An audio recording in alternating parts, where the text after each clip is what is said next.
Salut l'équipe, c'est Lovaliste. Et ouais, je suis pas chez moi comme vous pouvez le voir, c'est une vidéo un peu différente, ça va être la première du genre sur la chaîne. Je suis hyper content de pouvoir vous présenter ça, c'est un projet que je prépare depuis quelques mois déjà. Donc comme vous pouvez le voir, je suis devant l'USM Sapiac, ouais, à Montauban, le stade, en Pro D2. J'ai été invité pour les 120 ans du club et pour le derby demain soir face à Colomiers, je vais avoir accès à l'entraînement, au vestiaire, au match. Il va aussi y avoir des interviews de joueurs, de dirigeants, je vais aussi prendre part à certains entraînements pour vous montrer un petit peu l'envers du décor du rugby professionnel. Et cette vidéo a été rendue possible grâce à Rana, qui est un sponsor de la chaîne mais qui est aussi fournisseur de Montauban. Rana, c'est une marque qui produit des textiles techniques pour les sportifs et notamment des chaussettes qui assurent un maintien idéal et un confort pour vos pieds. Je vous en avais déjà parlé sur la chaîne, mais moi c'est des chaussettes que j'utilise en match et à l'entraînement, tout comme les joueurs de l'USM Montauban. Bon, maintenant que j'ai tout dit, allez, venez, je vous emmène.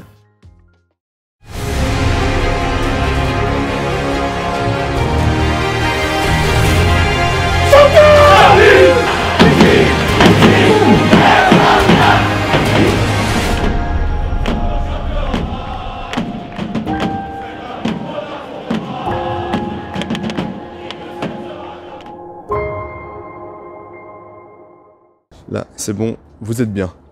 L'Union sportive montalbanaise voit le jour en 1903, date à laquelle elle se dote d'une équipe de rugby. On est alors en pleine période d'expansion du rugby dans le sud-ouest, j'en parlais d'ailleurs dans ma vidéo sur le rugby en France. Mais il faudra attendre 1908 pour que le mythique stade de Sapiac soit construit. Basé sur les restes d'une ancienne briqueterie, il est alors doté d'une piste vélodrome et d'athlétisme qui n'est plus en utilisation aujourd'hui. La ville de Montauban va payer un lourd tribut lors de la Première Guerre mondiale. En effet, 55 joueurs de l'USM Sapiac ne reviendront pas des tranchées. C'est la raison pour laquelle en 1920, les couleurs vert et noir deviennent officiellement les couleurs de l'USM. 1967 est une année mythique pour les verts et noirs puisque c'est l'année de leur premier et unique Brennus. C'est aussi à cette époque qu'est créé Allez Sapiac, un journal spécialisé dans le rugby. En 2001, face à Toulon, Montauban devient champion de France de Pro D2 et monte en top 14. Le club va y rester quelques années avant de descendre, puis remonter, puis redescendre au cours des années 2000. Cependant, en 2010, suite à de grosses difficultés financières, le club dépose le bilan et est relégué en Fédéral 1. Depuis, heureusement, le club renaît de ses cendres, il est remonté en Pro D2 en 2014 et s'est même payé le luxe de disputer une finale d'accession face à Agen en 2017. Et un petit mot sur le stade Sapiac avant de conclure, donc il a été construit en 1908 et il est affectueusement surnommé la Cuvette. C'est quand même un stade qui a vraiment une histoire, il a été construit il y a plus d'un siècle sur les restes d'une ancienne carrière briqueterie et croyez-moi qu'au cours de sa longue existence, il en a vu de toutes les couleurs. Outre les montées, les descentes, les phases finales et les derbies, Sapiac a connu pas moins de 3 inondations. Aujourd'hui, sa capacité est estimée à environ 10 000 places, mais il faut savoir que le record d'affluence a été établi en 1949 avec 14 000 spectateurs qui s'étaient réunis pour l'occasion. C'est énorme sachant que ça fait plus d'un quart de la ville.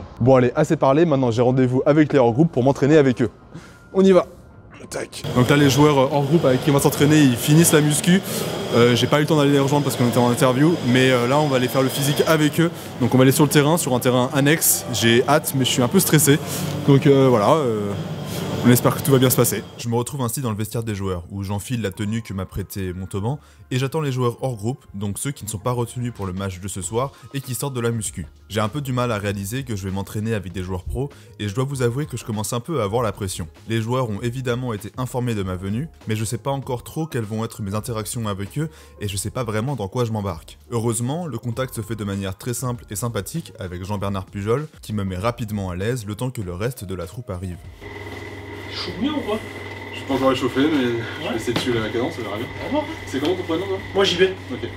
Bon là, quand le groupe arrive, j'ai l'air vraiment paumé parce que je sais pas trop où mettre et aussi parce que j'essaie de mettre des noms sur les visages car avant mon arrivée, j'avais regardé l'effectif du club en tentant de retenir quelques prénoms mais sur le moment, là, je pense à 1000 choses à la fois et c'est assez difficile à faire. Heureusement, l'ambiance est décontractée, tout le monde a l'air tranquille et souriant et je discute avec l'arrière Maxime Salle qui me propose de m'emmener dans sa voiture au terrain d'entraînement, ce que j'accepte avec grand plaisir. C'est bon, je suis en tenue, on va pouvoir aller sur le terrain. J'ai hâte de commencer, je suis un peu stressé, je vous avoue, mais on va voir ce que ça va donner. Hein.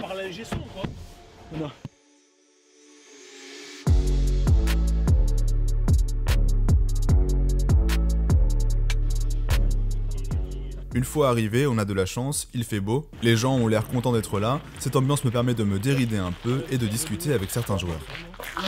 T'as gagné alors. C'est ça, ouais. Le club de nuit, il avait coulé à un moment là, non? Ouais, le LMR a coulé en fait. Ouais. Du coup, vous allez faire quoi là? Petit touché. Petit touché? Ouais. On va se régaler. Pendant combien de temps? Je sais pas, une trentaine de minutes. histoire qu'on ait des stats au GPS. Je crois qu'on vise 4 bandes. C'est pas mal. En fait, de la haute intensité. Hein. Ouais. Donc pas 4000 d'intensité parce que sinon on va exploser fort. Mais on va se régaler. Qui joue avec nous, on va se régaler. Le meilleur? Celui à la balle, celui qui s'échauffe. Mais avant de passer aux choses sérieuses, il faut s'échauffer. Malgré le soleil, la température ne dépasse pas les 4 degrés. L'occasion pour moi de montrer à tous mes incroyables capacités physiques et mon agilité hors norme.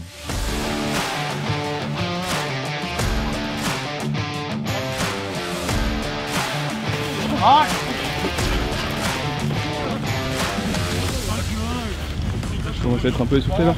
Ça va encore. Ça va encore. Heureusement, l'ailier Lucas Poisson me remet rapidement à ma place sur les duels de vitesse.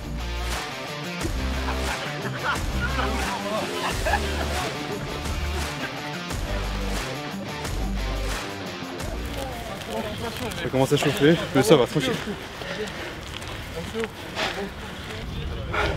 Là on va passer au toucher. Je crois que c'est 2 fois 7 minutes. Ça on va en chier je pense. Allez les gars, on est parti. Ah, il passe en avant ou pas? Écoutez, parce que si vous avez raté une règle, après ce sera trop tard. Toucher classique, 5 touchés, donc au 5, au 6ème, pas de jeu au pied. De main ou une main? Il est où, Chaudy? Même un doigt c'est touché. Pour être sûr que le coup soit bien joué. Et après sinon on est sur du classique. Quand vous êtes touché, vous la posez par terre, le mec derrière va la ramasser. Au 5ème touché, on joue 6ème ballon. Au 5ème tu la joues et ça sera le 6ème touché. Ballon.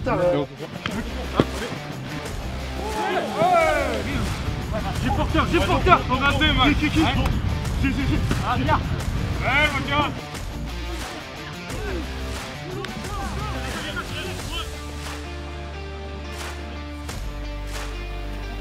Dernier. Vas-y, avec moi. C'est toi, Bernard. Oui, encore. Ah dommage.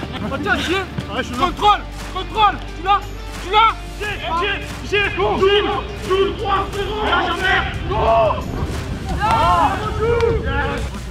Ça pique un peu. C'est de la haute intensité là. Ouais. On perd pas de temps. Ma performance au toucher est, comment dire, mitigée. Je réussis à ne pas me faire ridiculiser, mon placement en défense me permet de contrôler les attaques adverses sans me faire déborder, mais offensivement, ma technique, mon placement et mon timing sont trop hasardeux, j'ai du mal à me coordonner avec les mecs, et je fais notamment 2 fautes de main assez grossières. Et puis rapidement aussi, je me retrouve dans le rouge, faut dire que les mecs s'arrêtent jamais et que j'ai pas l'habitude de jouer à ce rythme. Putain, c'est compliqué. Mais il fait beau, c'est bon, on est content. Vous dégoûtez si vous voulez. Jetez. Oh, parti. Reprise du 2 jeux au pied. 2 jeux au pied. C'est bien. Jette. Retourne. Avance. Encore.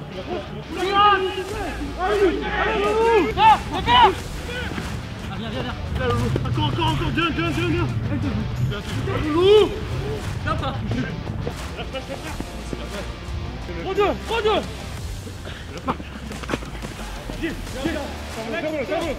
Marc, il contrôle. Contrôle.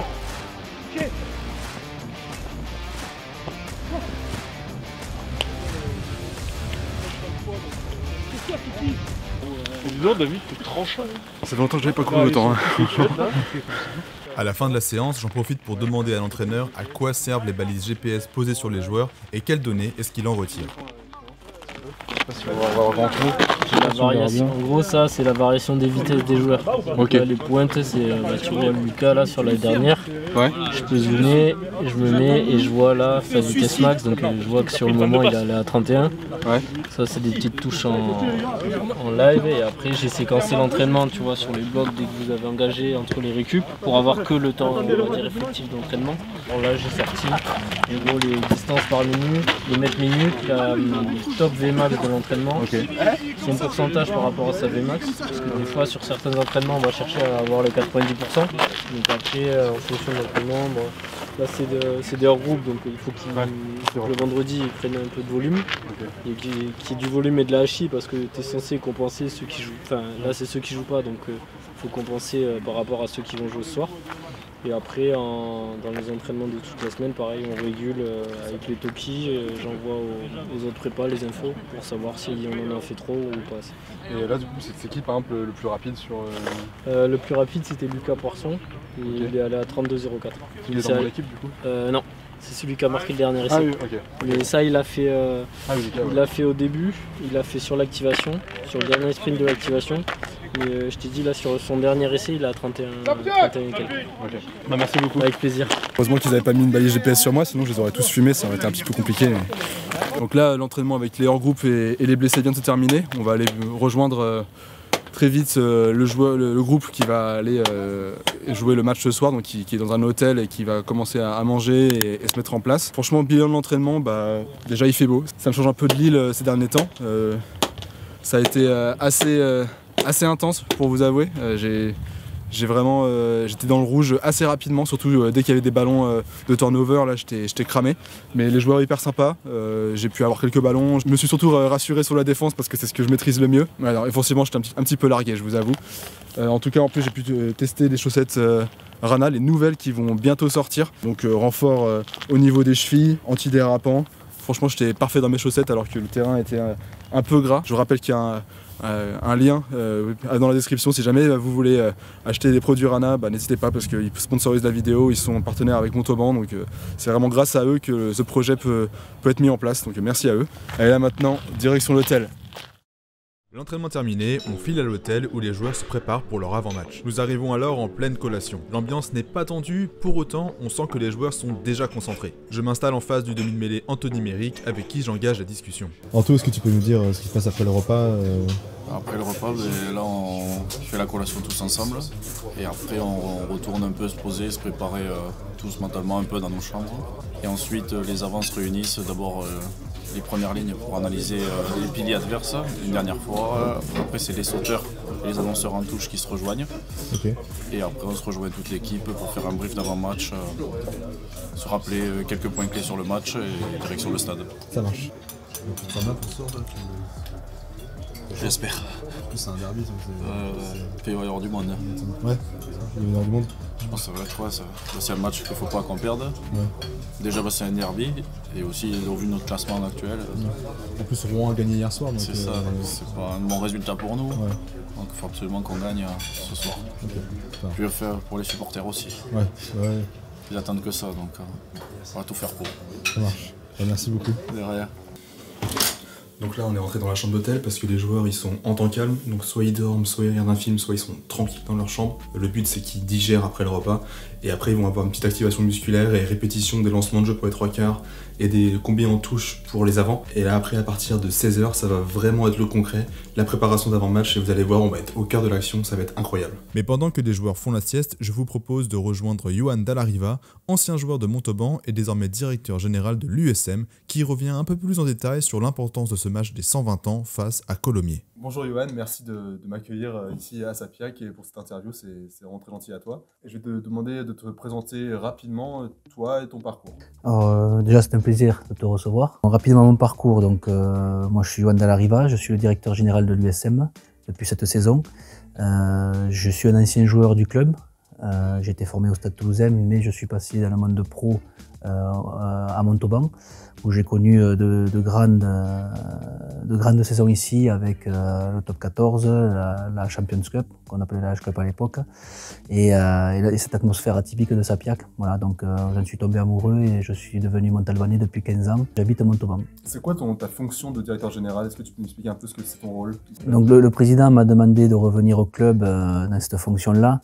Je m'occupe de l'entièreté du club, c'est-à-dire que je dois amener toute la politique sportive, toute la politique financière du club, la relation avec les partenaires, la relation avec le sportif. De par mon passé de sportif, je peux entre guillemets avoir des échanges avec les entraîneurs, avec l'entraîneur principal, Pépé Lafont. Et en même temps, toute la partie aussi éducative de l'association où les jeunes, c'est créer vraiment un parcours privilégié pour les joueurs, une atmosphère pour que les joueurs puissent se réaliser en tant qu'hommes ou femmes, puisque nous avons des sections féminines, et à la fin du parcours, en tout cas pour les hommes, d'essayer d'avoir le plus de joueurs pros issus de notre formation.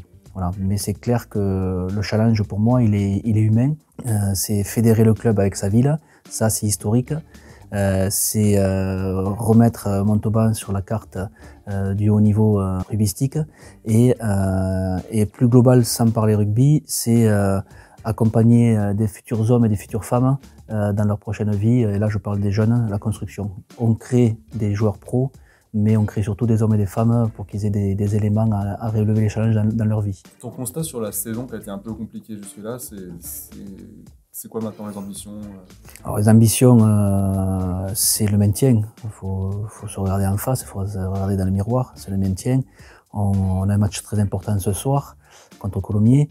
Il est clair qu'on visait le haut de tableau avec l'effectif qu'on avait et en début de saison, loupé, enfin pas loupé, mais pas régulier et qui a fait que il y a eu un doute, l'équipe a commencé à douter et il y a eu un mois d'octobre catastrophique où on s'est retrouvé dernier du classement. Voilà, il a fallu faire des actions, un électrochoc et on est remonté petit à petit, mais on reste quand même dans cette poule, entre guillemets, cette dernière tranche du maintien. Donc là, il faut sauver le club, mais on continue à construire. Le projet doit être viable sur les bases. C'est la demande du président et c'est ma venue aussi. C'est construire toutes les bases du club.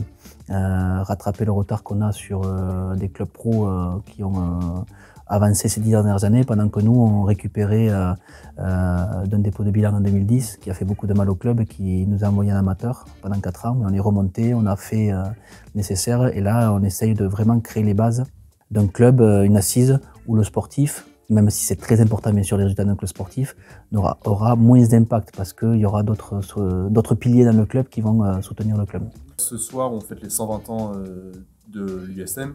En plus, on est face à Colomiers. Est-ce que c'est d'autant plus important parce que c'est Colomiers et que c'est un derby? Oui, c'est un derby. Depuis que Montauban est revenu en Pro D2, Colomiers était un bastion fort de Pro D2. Montauban a toujours voulu avoir une identité forte aussi dans ce qu'elle représente et ça a toujours donné des gros matchs à la limite même. Et voilà, donc il y a vraiment, on le ressent au niveau des joueurs. Cet aspect derby dans cette génération-là de joueurs est très marqué. Voilà, donc on s'attend et on se reçoit les uns les autres, les dirigeants, les présidents, se reçoivent avec beaucoup de fierté. On a beaucoup d'amitié avec Alain Carré, le président de Colomiers. Donc le derby sur le terrain, mais en dehors, les deux clubs cèdent et se parlent. Donc ce soir, il y aura une belle fête, quoi qu'il arrive. On a mis les petits plats dans les grands et c'était pareil au match aller. J'espère qu'il y aura le même résultat, c'est-à-dire qu'on gagnera. C'est un plaisir de rencontrer Colomiers, même si c'est souvent une bataille, mais c'est ça le rugby, c'est un sport de combat. Donc ça veut dire qu'on le respecte, qu'on respecte l'adversaire parce qu'on les trouve bons. Voilà. Bah, merci beaucoup, je te souhaite une bonne journée et à ce soir pour la fête, on espère. Merci. Là, on va aller en chambre 227 où il y a les straps, les massages qui se sont faits avant le match, tous les soins et tout pour préparer les joueurs. Donc ça va être vraiment que des images, je vais pas parler pour pas déranger parce que là, les joueurs commencent à être rentrés dans le match et à se mettre dans leur bulle.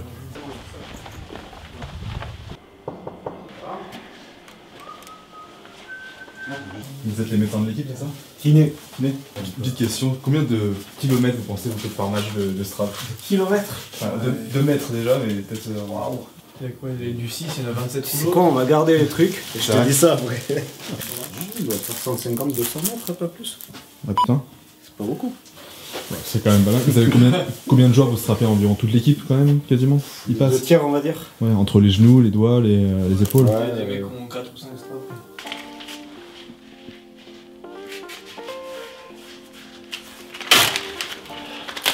Tu fais du quoi la cheville toi? C'est plusieurs entorses de la cheville. Ouais. Maintenant je strappe tout le temps, parce que sinon ça saute souvent. Tu joues quoi? Là je suis ailier ce soir. Ok. Là vous avez la feuille avec tous les joueurs qui doivent passer par la case kiné. C'est ça. Strap. Une partie qu'on voit à l'hôtel et une autre partie qu'on va Au stade. C'est quoi la différence? C'est qu'on n'a pas le temps de voir tout le monde au stade. Ok. Et après, il y en a quand même des petites références qui veulent absolument être strappés le plus tard possible, tout ça. Mais Ok. principalement parce qu'on n'a pas le temps de voir tout le monde là-bas, donc on anticipe au maximum En attendant que les straps se terminent, les coachs peaufinent les derniers détails avant le briefing. Et j'en profite pour discuter avec Flo Vizorek, le coach des avants. Donc là, je viens d'être avec Flo, tu es entraîneur des avants et de la défense, il me semble, c'est ça? Tout à fait.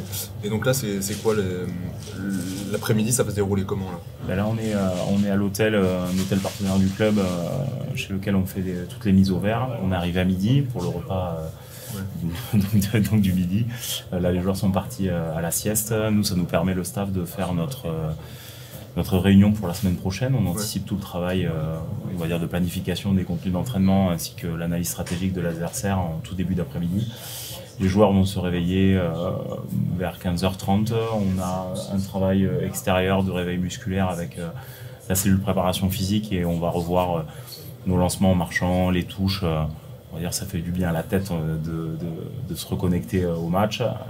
La collation.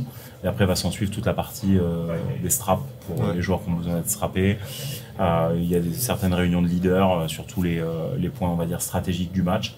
Et ça va se terminer par la causerie et on va retourner au stade avec le bus pour la préparation finale du match. Ça s'arrête jamais un entraîneur en fait. Ça s'arrête jamais, c'est intense forcément.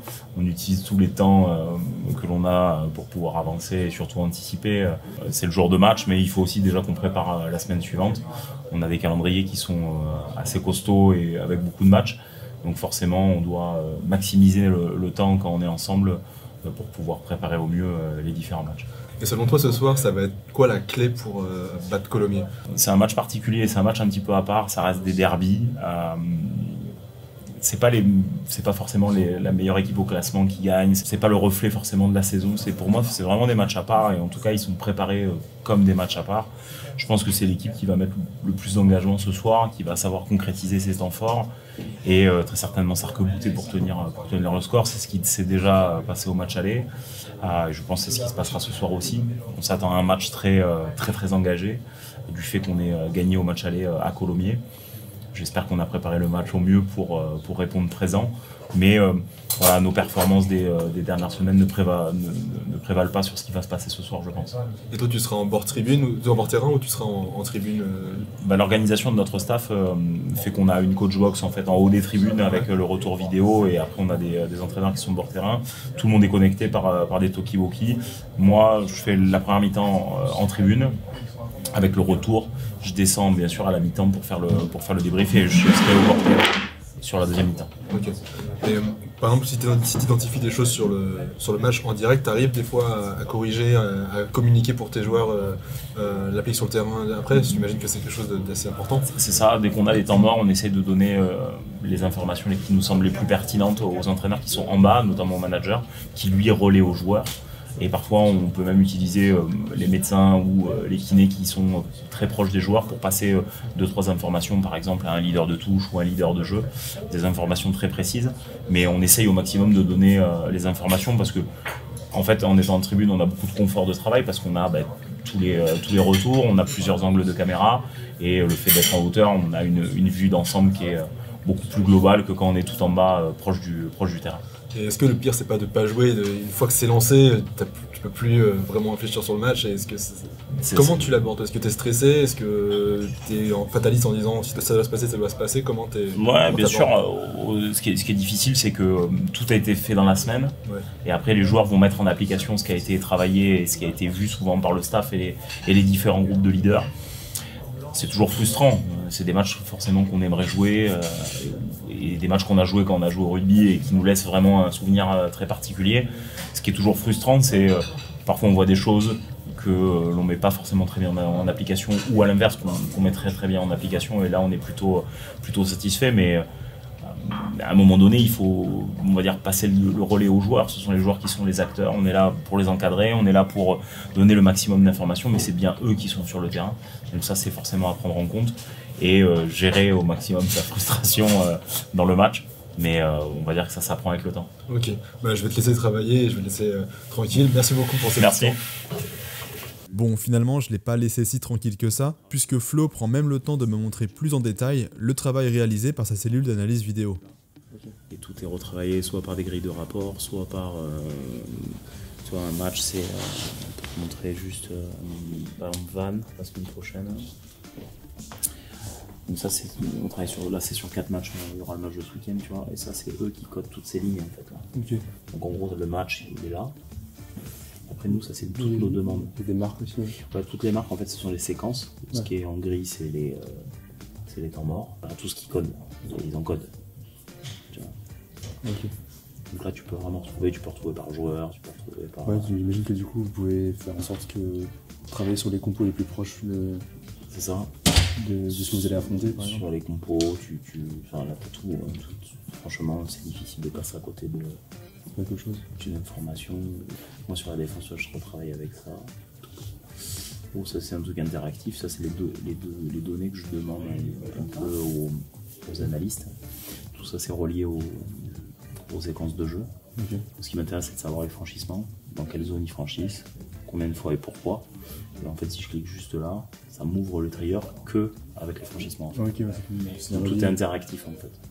Moi, c'est découpé par zone de jeu. L'attaque, c'est un peu différent, mais là, je vois dans la zone de sortie de camp, 0,22. Ça, c'est le nombre de fois où il joue. Il tape en dehors du terrain, combien de fois où il tape dans le terrain, combien de fois il joue. Au début d'année, en fonction de la sensibilité des entraîneurs, etc., tu dis, moi, j'aimerais bien savoir ça. Et après, il crée sur mesure un peu une grille de rapport comme ça. Ok. Merci beaucoup. Montrer tout ça, c'est intéressant. Moi, quand j'analyse des matchs, c'est vraiment la feuille Word et je timecode tout. Ouais, bien sûr. Non, après, c'est sûr que tout est plus facile. Ouais, c'est automatisé et tout. Ouais. Même sur les matchs, tous les rapports. Après la sieste, les joueurs se retrouvent sur le parking pour le réveil musculaire, les avants répètent leur combi en touche et les trois quarts, eux, travaillent leurs réflexes. Une fois échauffés, les joueurs repartent pour une seconde collation, histoire de reprendre des forces pour le match. Le tout avant de partir dans la salle de réunion pour le dernier briefing. Donc là on est posé dans le hall de l'hôtel, les joueurs sont en petit comité, ils sont en train de répéter les choses avec leurs entraîneurs, revoir des différents aspects du jeu, et ils sont dans le lobby de l'hôtel. Et on va aller bientôt dans la salle de réunion pour parler plus du briefing sur le plan de jeu général. Donc ça va arriver dans quelques minutes et on se retrouve dans la salle dans quelques instants. Allez, c'est parti.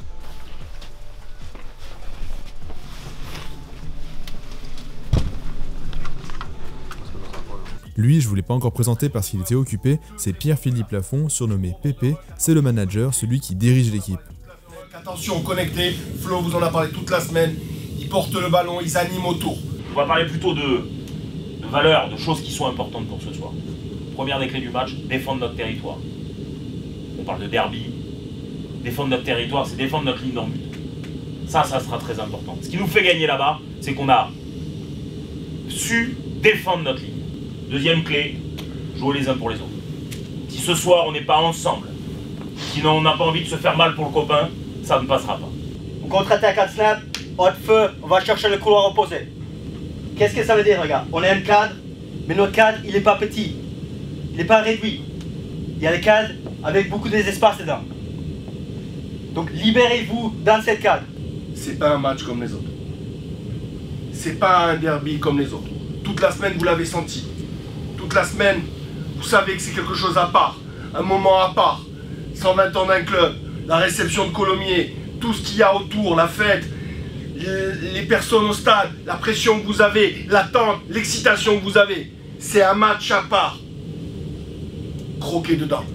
Faites-vous plaisir. C'est Bastou qui l'a dit. Bastou, dimanche matin, samedi matin quand on a fini, prenez du plaisir. Et bien prenez du plaisir à jouer ce putain de derby. Allez, on y va. Donc là la causerie d'avant-match est terminée. Ça a été assez bref, ça a été assez intense et on va monter dans le bus avec eux, donc je vous emmène. Là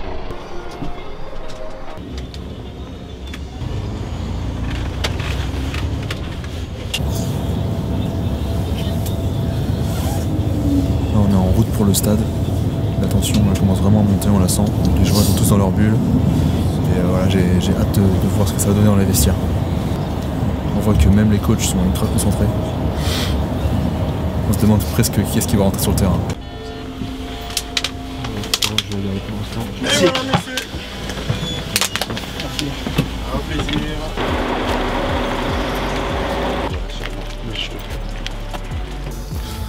Donc là les joueurs, ils ont été déposés tout au bout au jardin des plantes pour qu'ils fassent tout le chemin à pied jusqu'au stade. Le but c'est un petit peu de traverser la ville et d'être au contact des supporters. On voit ils sont très concentrés et les supporters aussi qui sont sur le chemin, ils sont en train de les encourager, en train de leur demander de ramener la victoire. Donc je pense que c'est une source de motivation supplémentaire. Voilà, c'était ce qui était prévu par le staff.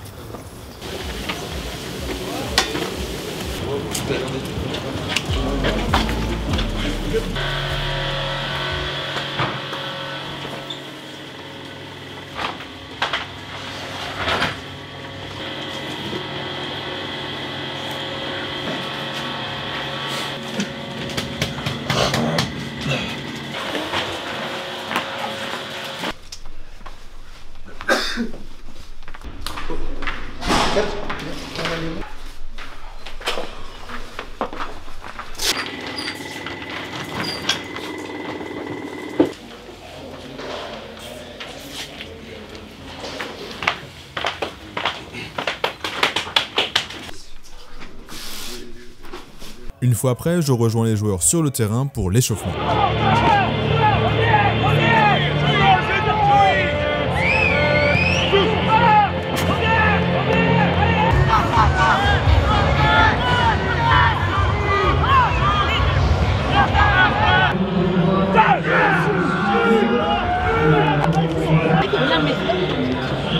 Nous rejoignons ensuite une dernière fois les vestiaires où les joueurs enfilent leur maillot avant que le capitaine Fred Kersey ne donne son discours d'avant-match. À savoir ce qu'on veut faire ce soir. Y a rien de compliqué pour nous devant. Hein.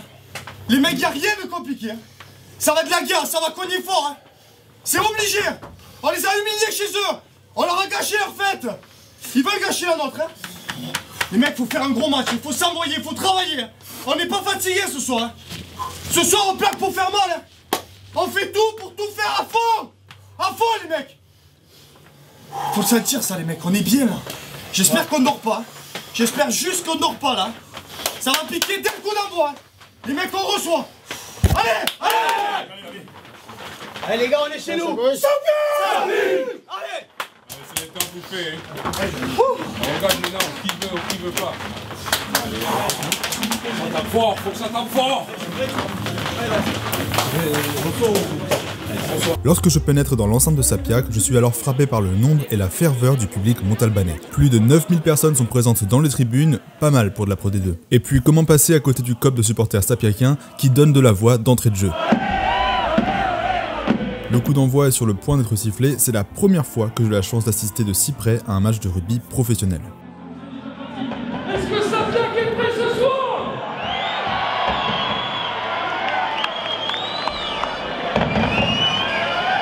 C'est d'abord Colomiers qui ouvre le score avec une pénalité à laquelle le Montalbanais Jérôme Bosuel répond quelques minutes plus tard. Puis, une nouvelle faute columérine permet aux Verts et Noirs de mener au score de 3 petits points.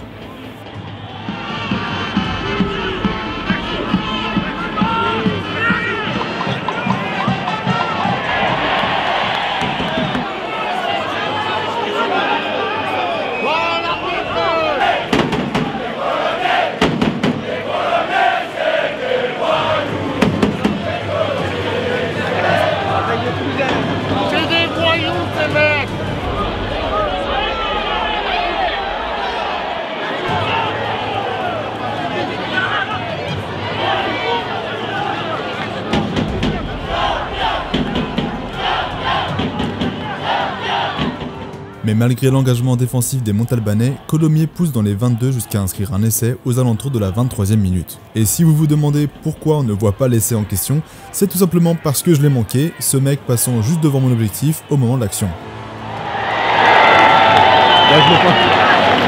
Le score est alors de 6 à 10. Colomiers accélère et pousse l'USM à la faute, creusant un peu plus le score avec des pénalités, 6-13 puis 6-16 avec ce but passé juste avant la pause. Les Verts et Noirs entrent alors au vestiaire menés de 10 points face au 4e du classement. Et même si l'écart au score est amplement rattrapable, on sent tout de même la tension gagner le vestiaire. Avec Pierre, mon cadreur, on essaie de se faire les plus petits possibles, de devenir invisible pour ne pas gêner les joueurs et les coachs pendant ce moment précieux. Une précision, et le 3e point, c'est générosité, putain. Les mecs là, il faut s'ouvrir en deux. S'il faut y mourir sur le prêt, vous allez y laisser quelque chose. Première chose, faut aller plus chez eux les gars, je pense que sur l'occupation, on n'est pas bon. D'accord? allons chez eux, allons jouer chez eux, et après on joue. Ce que vous faites, c'est bien quand on va dans les couloirs, on n'y va pas assez dans les couloirs. Tout cool et il passe à chaque fois. Allons dans les couloirs, d'accord? Sean, on donne le ballon, l'armure aime, les choses comme ça. Allons dans les couloirs. Une sautée, hein, s'il faut. Essayons d'aller dans les couloirs, plus vite. Quand est-ce qu'on va aller les piquer un peu? Quand est-ce qu'on va s'y mettre un peu, voir un peu ce qu'ils ont dans le ventre un peu? On touche à 7, on touche à 6. Hein. Pareil, nos routines offensives, il faut aller plus vite. C'est trop long. Entre l'annonce et le moment où on va lancer, il s'est passé 3 heures. C'est bam, on se resserre, l'annonce, il faut régler, poum, on y va et on déclenche. Oh, c'est un derby. Faut les marquer, et marquer fort, leur faire mal. Ok, allez, on fait une bonne deuxième, on remet beaucoup d'énergie dans tout ce qu'on fait. On se réhydrate, on mange à bout, rendez-vous dans 1 minute 30. Allez, allez, allez, allez.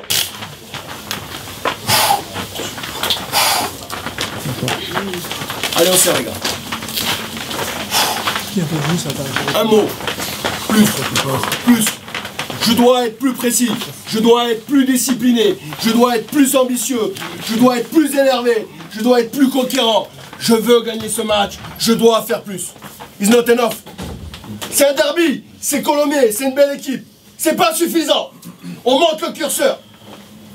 Ah, j'ai envie de vous dire, si on doit mourir ce soir, si on doit perdre, je veux qu'on perde avec les armes à la main. Je veux que c'est à toi la guerre. Je veux que vous alliez chercher au fond de vous, au fond de toi, Mimi, quelque chose qui a au fond de vous, de la haine, de la colère, tout ce qui fait que vous êtes des joueurs de rugby, tout ce qui fait que vous êtes un Montauban. Vous savez quoi? J'ai un ami qui m'a envoyé un message, il m'a dit « J'aimerais que ce match, il marque les esprits. » Pourquoi? Pour que vous soyez des vrais Sapiaquins. Et un vrai Sapiaquin, il fait plus. Regardez-vous, ouvrez-vous en deux. Vous devez tout donner! Tout!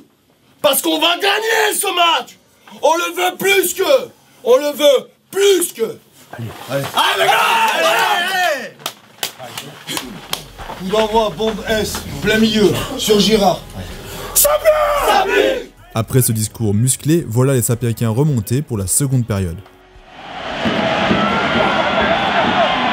Et leur réaction ne se fait pas attendre. Sur un maul qui avance, le demi de mêlée Sean Venter profite de l'effort de ses avants, s'échappe et inscrit l'essai de la révolte. Une fois l'essai transformé, les Montalbanais ne sont alors plus qu'à 3 petits points de leurs adversaires.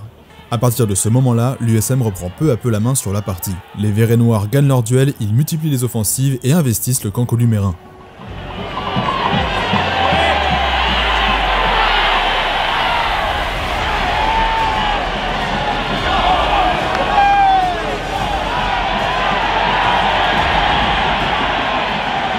Ces joueurs poussent Colomiers à la faute et Jérôme Bossuel égalise.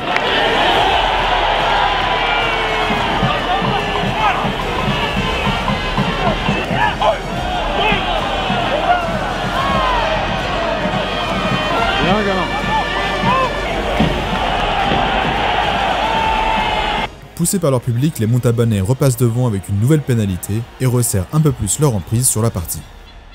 Cependant, il est suivi de près par l'arrière Thomas Girard qui égalise à son tour.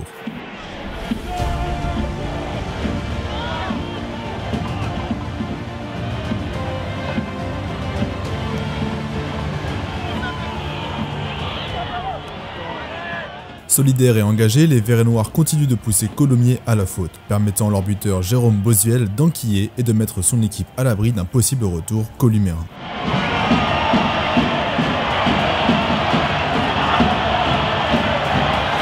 Héros de la soirée avec 20 points inscrits au total, Jérôme Bossuel libère Sapiac qui peut ainsi laisser échapper sa joie.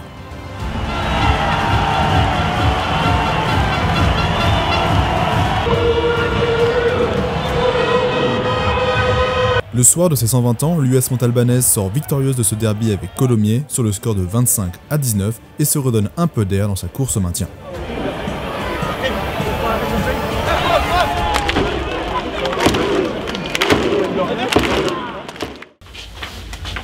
Il y avait match, il y avait enjeu, il y avait un gros concurrent en face, une très belle équipe de Colomiers, ça a été très difficile. Il a fallu s'employer, bravo à tous. Hein. Vous avez été au bout de vous-même, je vous l'avais dit à la mi-temps, il y a des joueurs qui sont sortis blessés, il y en a qui ont laissé beaucoup de choses, il va y avoir des points de futur encore.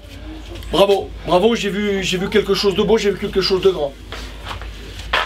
Franchement, c'était C'était beau de vous voir comme ça parce que on vous a vu jouer, on vous a vu vous engager, on vous a vu faire, on vous a vu produire. Franchement, ça donne envie. Ce soir, on va boire une bière ou deux. Et puis demain, on va être à la récup. Parce qu'aujourd'hui, cette victoire me fait naître un sentiment. Je vous ai déjà vu vous engager très très fort. Je vous ai déjà vu faire des choses. Par contre, je vous ai jamais vu refaire des choses. Là, de suite, je suis passé à autre chose. Franchement, je suis très content, mais je suis déjà à next. Parce que j'oublie pas ce qui s'est passé non plus la semaine dernière. Je vais vous dire, j'ai été meurtri par ce qui s'est passé la semaine dernière. Je l'ai très très mal vécu. Je l'ai encore sur la patate. Je suis très content aujourd'hui. Parce que je vous ai vu réagir. On a été très très loin dans le négatif. Et là, on a été très très loin dans le positif. C'était très très beau. Maintenant, je veux voir l'étape d'après. Donc ce soir, on va célébrer ça. Vous allez boire 2-3 bières avec les copains, des coca, des fantas, ce que vous voulez. Passer un bon moment tous ensemble. Et demain, on va repartir au charbon. Parce que je veux voir si on est capable de reproduire. Et puis le plus important, c'est qu'on n'est pas encore sauvé. Ça a gagné derrière, on a encore le feu au cul. Donc, très content, on boit ça, on célèbre ça, très très très content. Il y a eu un bel investissement, mais ça ne doit pas être sans lendemain. J'ai envie de voir autre chose. J'ai envie de vous revoir à l'œuvre comme je vous ai vu là. Donc déjà je passe, j'ai vu l'entrée, maintenant je veux voir le plat. Bravo encore à tous.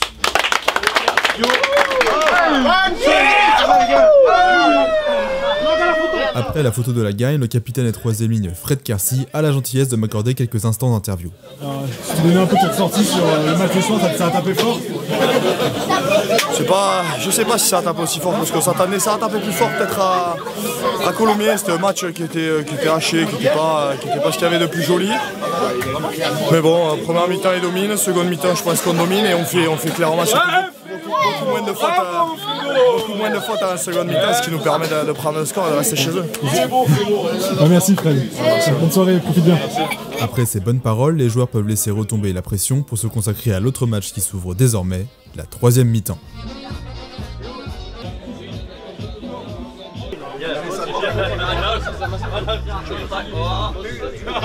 Tandis que dehors, les coachs des deux équipes se retrouvent pour échanger autour d'une bière. C'est ainsi que se termine pour moi une soirée riche en émotions que je ne risque pas d'oublier. Après une courte nuit de sommeil, retour au club. Le week-end commence, mais les joueurs ne sont pas libérés tout de suite pour autant. Donc là, on est samedi matin, après le match. Les joueurs ont pas tardé à arriver au stade pour les soins et pour du coup le débrief du match d'hier soir. L'un des premiers que je rencontre sur les lieux est Clément de l'équipe kiné et il m'explique comment se passent les soins. Et il y a des joueurs qui ont prévu d'arriver là ou... Ouais, à 9h40, ils vont passer peut-être même un peu avant chez le doc. Ok. Pour qu'ils soient vus ceux qu'ils avaient vus avant l'entraînement. Il y a eu de la casse hier soir ou à part Toucoulette? Tougou, peut-être Jimeno qui est sorti aussi avec sur blessure. Ok, c'est le numéro 5 Jimeno? Non. Exactement, c'est le deuxième. Grâce à ce tableau, l'équipe soignante marque les joueurs qui doivent consulter et se répartit les soins à prodiguer. Très vite, plusieurs membres du staff commencent à arriver. L'occasion d'échanger un peu plus avec eux, je n'avais pas vraiment eu le temps de le faire jusque-là, étant donné qu'ils étaient très concentrés sur la préparation du match de la veille. C'est quoi ton préparateur physique? Ouais, je suis responsable de la prépa physique, ouais. Donc là, je dois aller voir des kinés, faire le point sur tout ce qu'il y a eu hier, savoir qui fait récup, qui doit bosser en plus là, parce qu'il y a pas mal de gars qui vont bosser en plus, quoi, qui n'ont pas beaucoup joué ou qui n'ont pas joué. Ouais.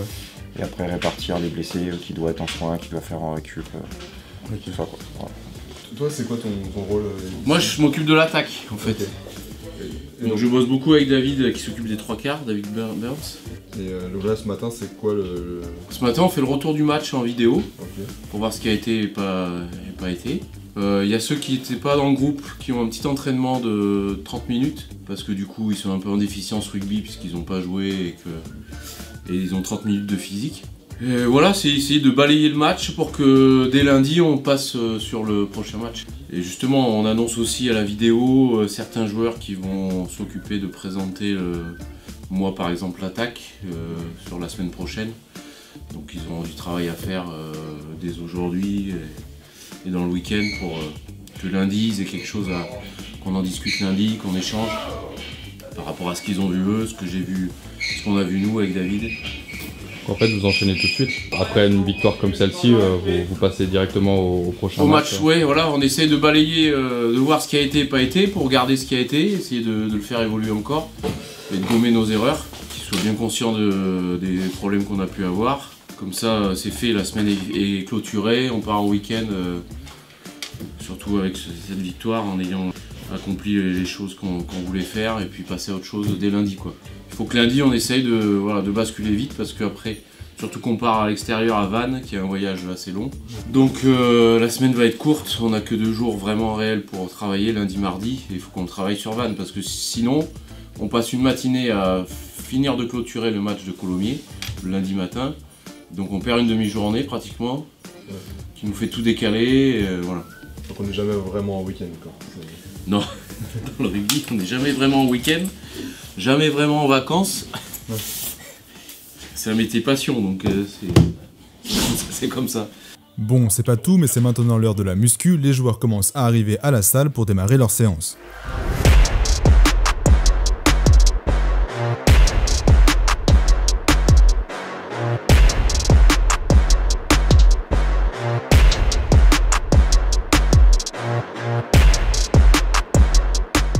Après la muscu, je rejoins le vestiaire où je me mets en tenue pour l'entraînement terrain. Du matin. Là, on va aller à l'entraînement avec le groupe, on va voir comment ça va se passer parce qu'il y a du monde, il y a des costauds en plus là. Victoire oblige, l'atmosphère est bien plus décontractée que la veille, ce qui me permet d'approcher et d'échanger davantage avec les joueurs qui ont disputé le match. Donc là on est sur le terrain annexe, on va faire un petit entraînement skills, donc surtout sur la technique, sur le placement, ça va pas être trop physique normalement, et donc je vais être intégré au groupe et j'ai vraiment hâte de commencer. 10 minutes de gestuelle sur passe court, passe longue, croisée et travail de feu. Ok. Après on voit les patterns pour Vannes. On a déjà, ça sera haute, alors si possible avec une passe, d'accord, une passe de plus comme contre ce week-end contre Colomiers. Donc haute plus ou haute spring, on va faire un peu de spring. Donc tunnel, et ça veut dire que la haute travaillera après en mac feu, d'accord, sur le retour. Ou alors ça sera haute feu dog. Et si comme la haute sera debout, on travaillera en big. Vous n'avez rien compris? Ça tombe bien, moi non plus. Je ne sais absolument pas à quoi correspondent ces annonces, haute, feu, spring ou tunnel, et je pense que ça se voit sur mon visage. Impératif que les 2 utilities. Bon, mais avant ça, on a une petite mise en route avec un jeu de passe, et ça va, je le maîtrise. Oui, bon, ça m'arrive aussi d'hésiter et de me planter, mais c'est pas grave, j'essaye de rester focus. C'est qui à la bête? Mais arrive le moment de l'exercice de contre-attaque avec des annonces de combinaison, et là, je commence à être perdu. Ils font des combinaisons là? Ouais, là ils font des combinaisons, je commence un peu à être perdu là. Les mouvements n'ont rien de compliqué en soi, mais il y a 4 ou 5 annonces différentes, et je n'ose pas demander à quelqu'un de m'expliquer tout ça en détail. L'entraînement ne dure que 30 minutes, ça doit aller vite, et on n'a pas le temps de tout arrêter pour moi. Mais comme j'ai quand même envie de participer, je me mets au bouclier pour faire la défense. Du coup, t'es défenseur. Finalement, je pense que je me suis un peu surestimé.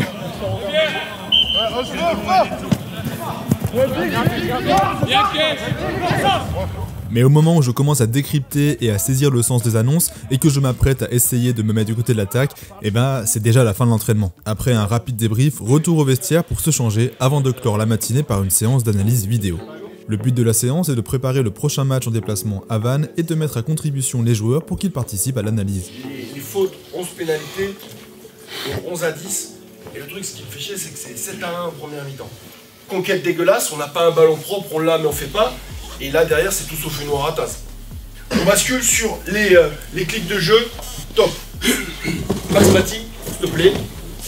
Il y a 5 clics. Je veux que vous les commentiez entre vous. Qu'est-ce qui est bien? Qu'est-ce qui est pas bien? Qu'est-ce qu'on peut améliorer? On va tourner. Il y a 5 clips, je veux que vous les commentiez. Juste déroule-le, prends-en connaissance. C'est des clips qui font moins de 45 secondes. Donc il y a les coups d'envoi, les renvois, pour et contre. Donc est-ce que c'est ce qu'on avait décidé?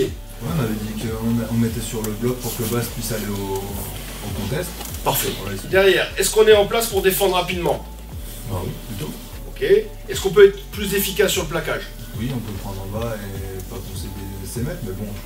On peut être un peu meilleur sur les escortes, surtout moi. Je dois couper la course du plaqueur pour pas que ces boss qui prennent pas la pression.